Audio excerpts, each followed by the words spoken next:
नमस्कार। कहानी बारल में आपका स्वागत है। लीजिए पेश है मुंशी प्रेमचंद द्वारा लिखित उपन्यास रूठी रानी, भाग 3। राजपूतों की बहादुरी। शेरशाह ने जब सुना कि हुमायूं साफ बचकर निकल गया तो उसे शक हुई कि राव जी की जरूर उससे सांठ गांठ है। बिगड़ गया और फौरन मारवाड़ पर चढ़ दौड़ा। राव जी अजमेर जाने को तो पहले से ही तैयार थे। अब मेड़ते का रास्ता छोड़कर जेतारन के रास्ते से चले। जोधपुर के फौजदार ने राव जी के हुक्म से कोसाना में जाकर रानी उमादेई के जुलूस का इंतजाम मेड़ते के हाकिम से ले लिया। मेड़ते के हाकिम और आसाजी दोनों ने रुखसत होते वक्त रानी की सरकार से खिलत पाई। हाकिम मेड़ते को आया, आसाजी जैसलमेर से धारे। राव जी ने नादर शाही हुक्म दे दिया था कि तुम आज से हमारे राज में न रहना। जब राव जी अजमेर पहुंचे तो शेर शाह ने सुना कि उनके पास 80,000 सवार हैं। सुनते ही सन्नाटे में आ गया। हियाव छूट गया। आगे कदम न उठे मगर बैरम जी मेड़ते ने कहा, आप चलें तो सही, मैं राव जी को दम से दम में भगाए देता हूँ। हिंदुओं की अनबन और फूट ने हमेशा मुल्क वीरान किए हैं और गैरों से हमेशा हारे दिलाई हैं। यह बैरम जी मेड़ते का सरदार और उस बहादुर जयमल्ल का बाप था जिसने चित्तौड़ के घेरे में अकबर को नाको चने चबवाए थे और जिसके नाम पर आज तक सारा राजस्थान गर्व करता है। राव जी ने उसे मेड़ते से निकाल दिया। इसी का बदला लेने के लिए वह शेर शाह से जा मिला था। शेर शाह को बैरम के कहने का यकीन न हुआ। वह फूंक फूंक कर कदम धरता आगे को चला मगर अब अजमेर के बहुत करीब पहुंच गया तो उसने उनसे कहा कि अब आप अपनी होशियारी दिखाइए। बैरम ने कहा, बहुत खूब। चुनांचे उसने राव मालुदेव जी के सरदारों के नाम फारसी में इस मजमून के फरमान लिखे, हम आप साहबों के लगातार तकाजों से मजबूर होकर यहाँ तक आ पहुंचे हैं। अब आप लोग अपने वचन के अनुसार राव जी को गिरफ्तार करके हमारे पास ले आए। खर्च के लिए फिरोजियां एक भेजी जाती है। एक फिरोज शाही सिक्कों को कहते थे जो इस जमाने में चलता था। इसके बाद बहुत सी ढालें मंगाकर ये फरमान उनकी गद्दियों में रखकर सी दिए और जिस ढाल में सरदार के नाम का फरमान था वह उसी सरदार के पास बेचने के लिए भेजा और बेचने वालों को कह दिया कि वह जिस दाम में लें दे आना, नफे नुकसान का ख्याल न करना।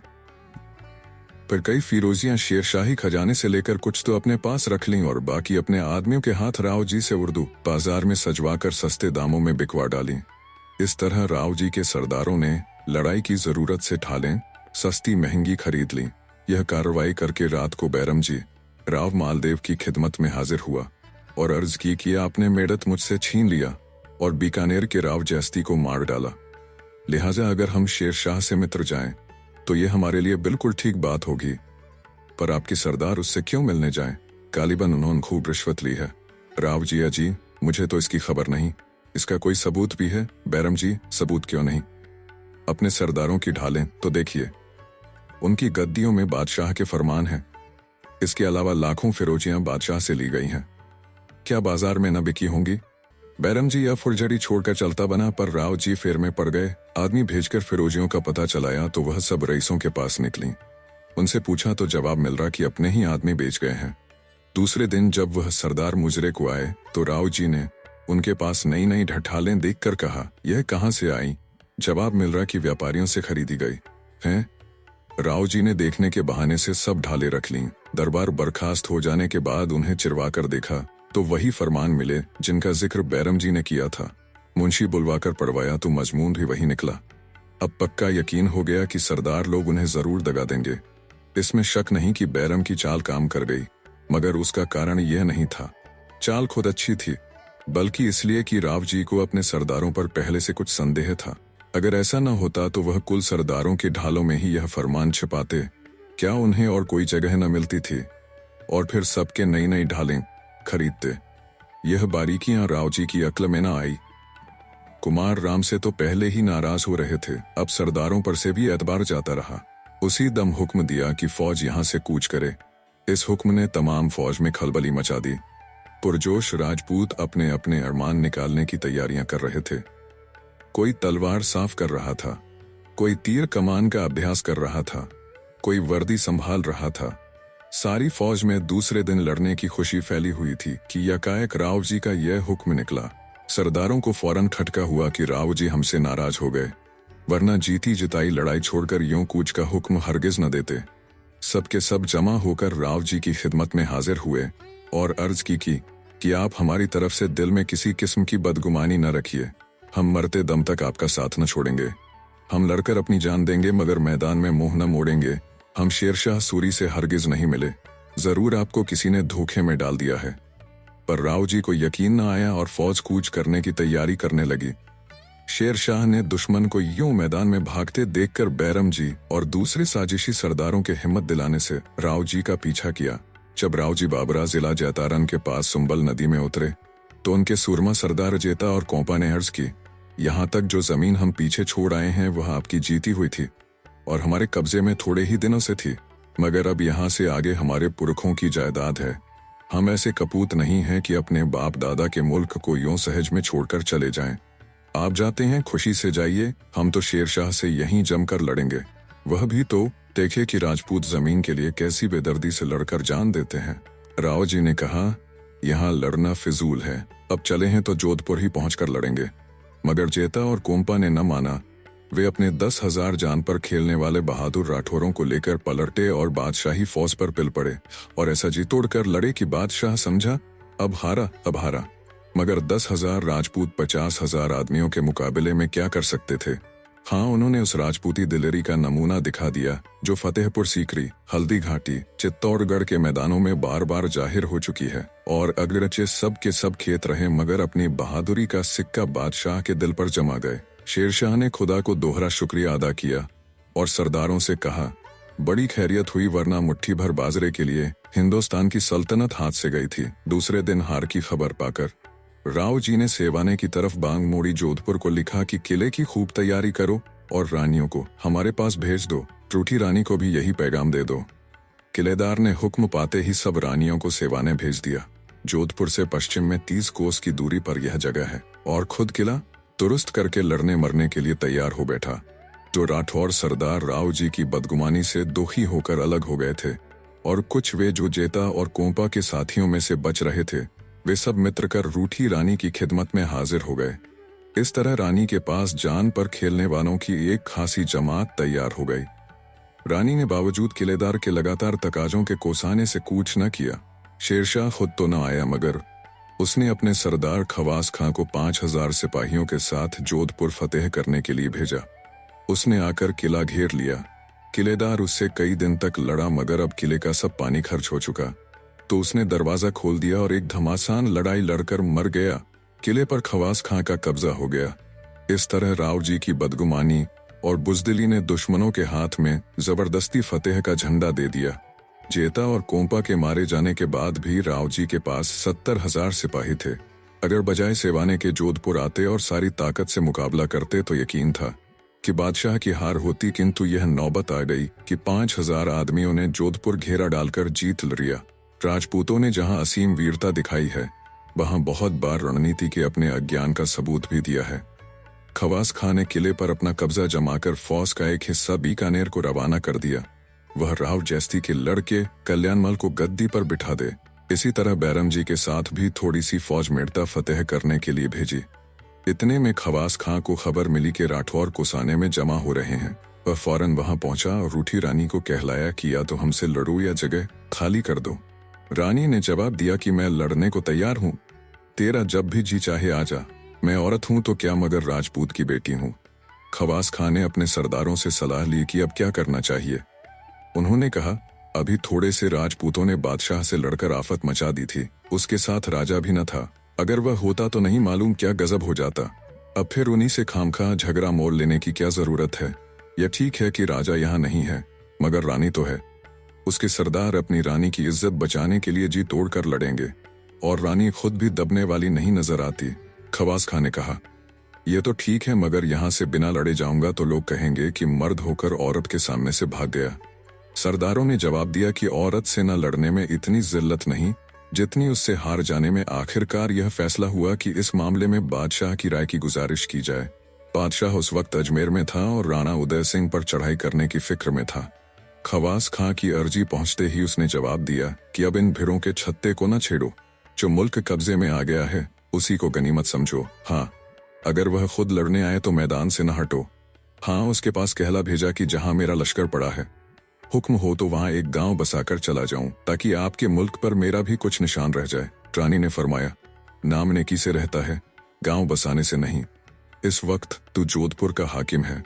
अगर तू रिया के साथ बर्ताव करेगा, उसे आराम चैन में रखेगा तो आप तेरी यादगार बना देंगे। खवास खान ने गुजारिश की, खुदा आपकी जबान मुबारक करे। मैं जो अपने हाथ से कर जाऊं वही अच्छा है, फिर नहीं मालूम यहाँ मेरा रहना हो या ना हो। रानी ने अपने सरदारों से मशविरा किया। उन्होंने कहा, क्या नुकसान है, अपने देश में एक और गांव बढ़ जाएगा। चुनाचे रानी ने खवास खां की दरख्वास्त मंजूर कर ली और वह नेक मर्द खवासपुर संवत 1600 में वहां से चल दिया।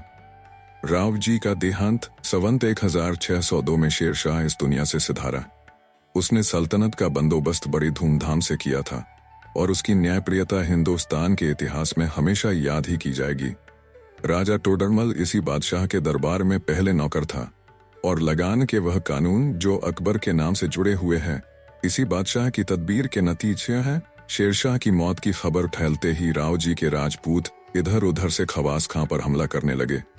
वह भी कुछ दिनों तक उनका बड़ी जवामर्दी से सामना करता रहा। आखिरकार जोधपुर के बाजार में मारा गया। रूठी रानी की हिदायत से उसने जोधपुर वालों के साथ बहुत अच्छा बर्ताव किया था, इसलिए वह लोग उसकी लाश को बड़ी इज्जत से खवासपुर ले गए। वहां उसका मकबरा बनवाया, उसके नाम का गांव बसाया, बाग लगवाया। एक और यादगारी कब्र जोधपुर में बनवाई। दोनों जगह उसकी कब्र पर मन्नतें चढ़ने लगी। हिंदू मुसलमान दोनों आज तक वहां चढ़ावे चढ़ाते हैं और उसका नाम इज्जत से लेते हैं। यह सब उसकी नेकी का फल है जो बहुत कम बादशाहों को मैसर हुआ है।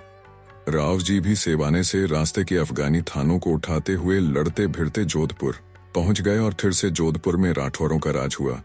इसके साथ ही खानगी झगड़े भी शुरू हुए, जिनका कारण झाली रानी सरुपदेई थी। राव जी का बड़ा बेटा कुमार राम रानी लाछलदेई कछवाही से पैदा हुआ था। वह ज्यादातर रूठी रानी के पास रहा करता था।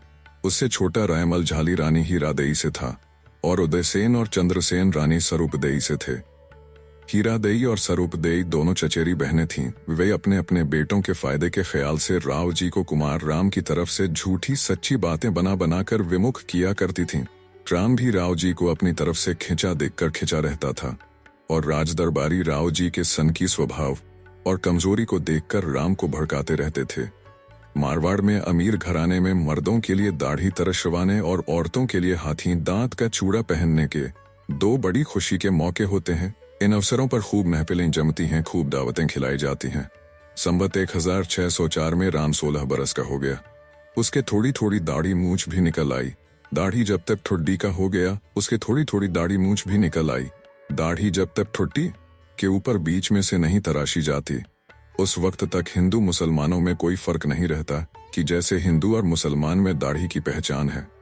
रानी लाछलदेई ने अपने बेटे कुमार राम की दाढ़ी छटवाने का सामान करके राव जी से इस रस्म को अदा करने और जश्न मनाने की इजाजत मांगी। उन्होंने मंजूर कर लिया, मगर चूंकि जोधपुर में बहुत गर्मी थी, इसलिए राम का प्रस्ताव हुआ कि मंदौर एक में जाकर खुशियां मनाएं, जो दिलकश बागों और नजारों से भरा हुआ है। एक मंदौर मारवाड़ की पुरानी राजधानी है। यह जोधपुर से 3 कोस उत्तर एक पहाड़ी के नीचे बसा है। इस बहाने वह मंदौर चला आया और यहाँ अपने दोस्तों और सहयोगियों और अपना भेद जानने वालों को जमा करके बोला कि राव जी बूढ़े हो गए हैं। उनकी बदइंतजामी से मुल्क में झगड़े मचे हुए हैं। अपने दोस्त रोज बरोज दुश्मनों से मिलते जाते हैं, लिहाजा आज यहाँ से चलते ही उन्हें पकड़ लो और कैद कर दो ताकि मुल्क में अमन चैन हो जाए। यहाँ यह सलाह होती ही रही, उधर राव जी को भी इसकी खबर लग गई। उन्होंने झटपट कछवाही रानी लाछलदेई की ईओढ़ी पर पालकी भिजवा दी और कहलाया कि अभी किले से नीचे आ जाओ। रानी ने पूछा, मेरी खता? जवाब मिल रहा कि तेरा बेटा तुझसे बतला देगा। रानी को उसी दम किला छोड़ना पड़ा। शाम को राम भी घमंड के नशे में झूमता हुआ आया और किले में जाने लगा तो किलेदार ने कहा, आपको अंदर जाने का हुक्म नहीं है। राम ने कहा, जाकर राव जी से कहो कि मैंने कौन सी खता की है। उन्होंने जवाब दिया, तुम कपूत हो और किले में रहने के काबिल नहीं। बेहतर है कि तुम गुंडोज चले जाओ, वहीं तुम्हारे लिए सब इंतजाम कर दिया जाएगा। मजबूरन राम अपनी माँ के साथ गोंदोज चला गया। चाली रानियों ने जब यह अपनी मर्जी के मुताबिक करा लिया तो अब रूठी रानी के पीछे पड़ी कि किसी तरह यह सिल्र छाती पर से सरक जाती तो फिर किसी बात का खटका ना रहता। हमारे हाथ में राव जी हैं ही, जो चाहते करते। चुनाचे राव जी के कान भरने लगी कि रूठी रानी ही के इशारे से राम ऐसा आजादरोही और फसादी हो गया है। रानियों के इशारे से और लोगों ने भी रूठी रानी की शिकायत की। यहाँ तक कि राव जी ने उसे भी गोंडौज भेज दिया। अब की बार पति की आज्ञा उसने बड़े शौक से मानी, क्योंकि कछवाही रानी और कुमार राम से उसको बहुत स्नेह हो गया था। इसके अलावा वह राव जी को इतनी परेशानियों में फंसा देखकर उन्हें तंग करना ठीक न समझती थी। जिस दिन उसके गोंडौज जाने की खबर रनिवास में पहुंची, उसकी सौतों के घर घी के चिराग जले।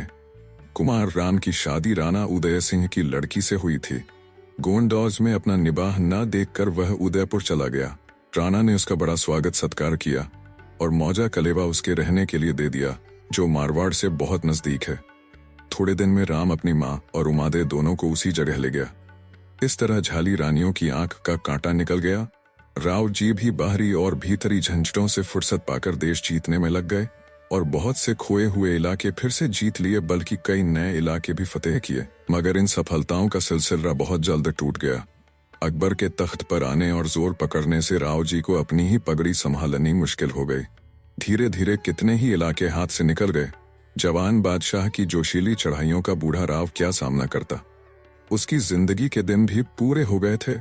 आखिर संवत 1619 के कार्तिक महीने में राव मालदेव ने बड़ी कामयाबी से राज करने के बाद स्वर्ग की राह ली। रूठी रानी का सती होना, रानियां सती होने की तैयारियां करने लगी।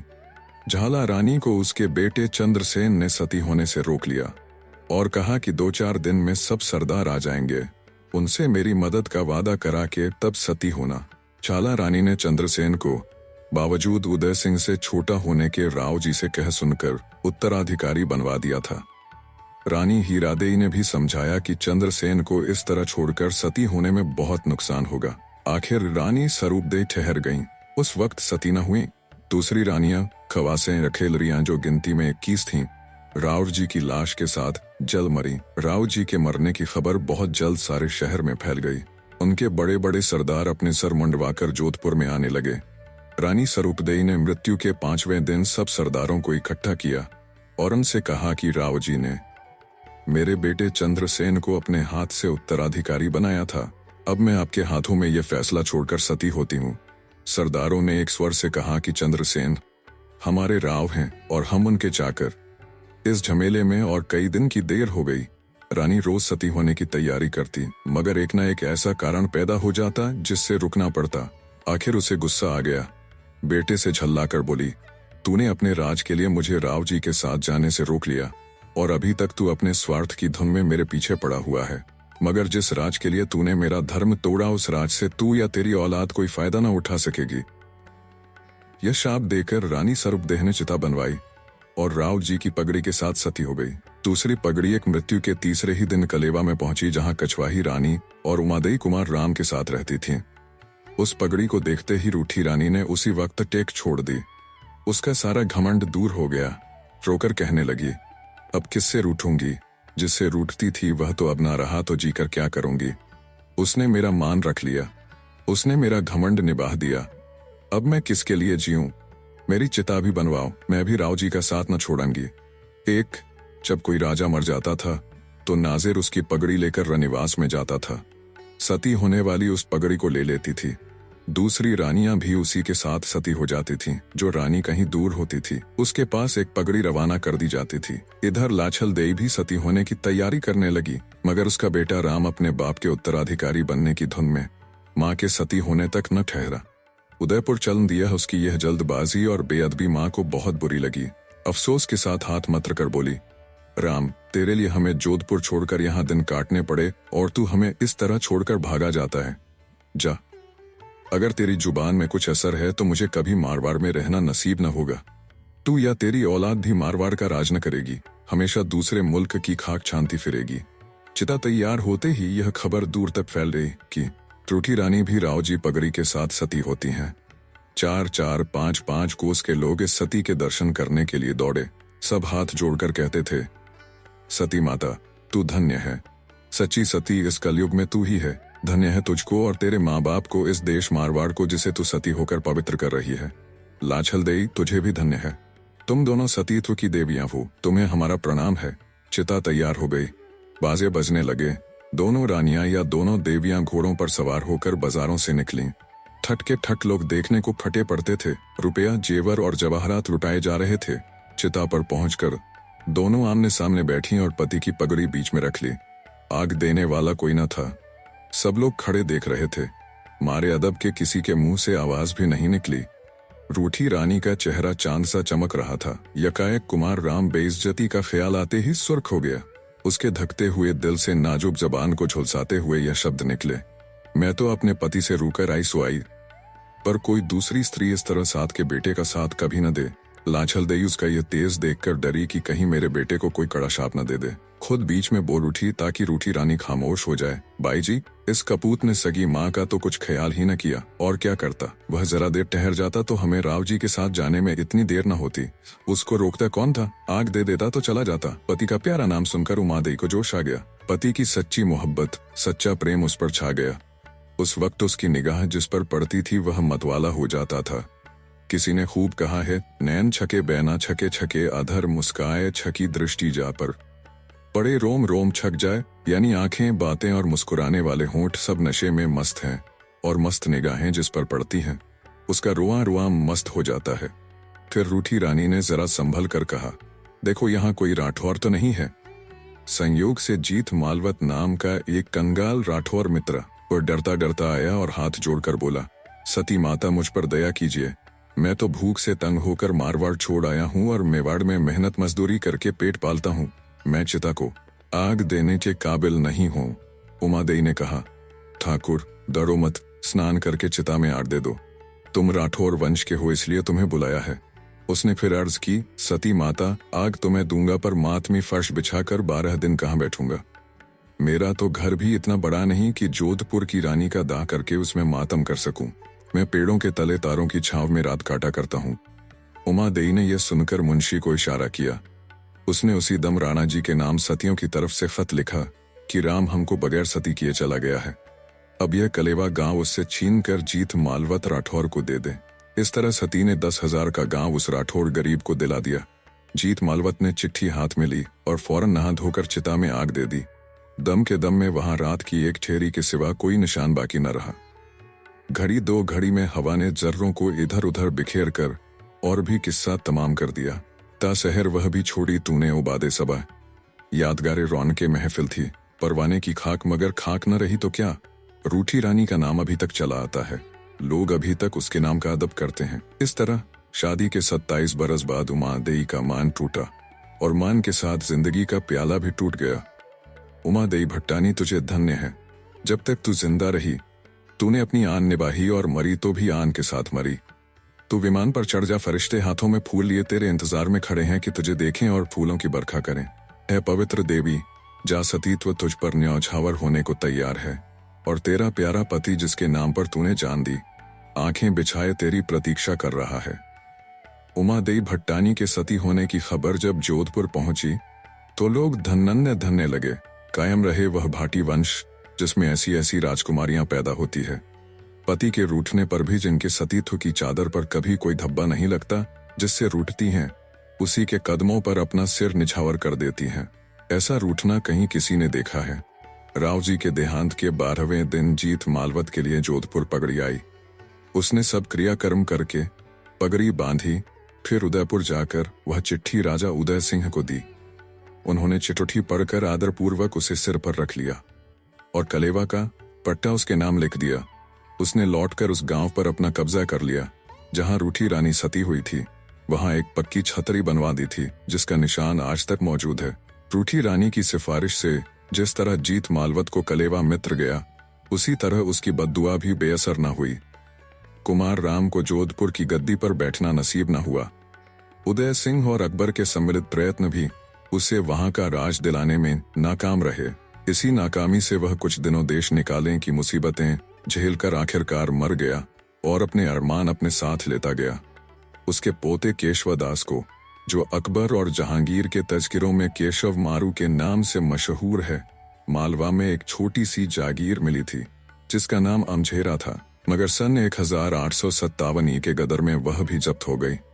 चाली रानी स्वरूपदेई की बद्दुआ भी आखिरकार रंग लाई। उस वक्त तो चंद्रसेन जोधपुर का राव हो गया, मगर बाद को जब अकबर ने मालदेव के मरने की खबर पाकर मारवाड़ पर फौजें भेजी तो कुमार राम, रायमल और उदय सिंह तीनों शाही फौज से आ मिले। जिसका नतीजा ये हुआ कि संवत 1622 विक्रमी में चंद्रसेन ने जोधपुर खाली कर दिया। अकबर ने उस मुल्क को 16 बरस अपने हाथ में रखकर संवत 1640 में उदय सिंह के हवाले कर दिया। उसकी संतानें अब तक जोधपुर पर राज करती हैं।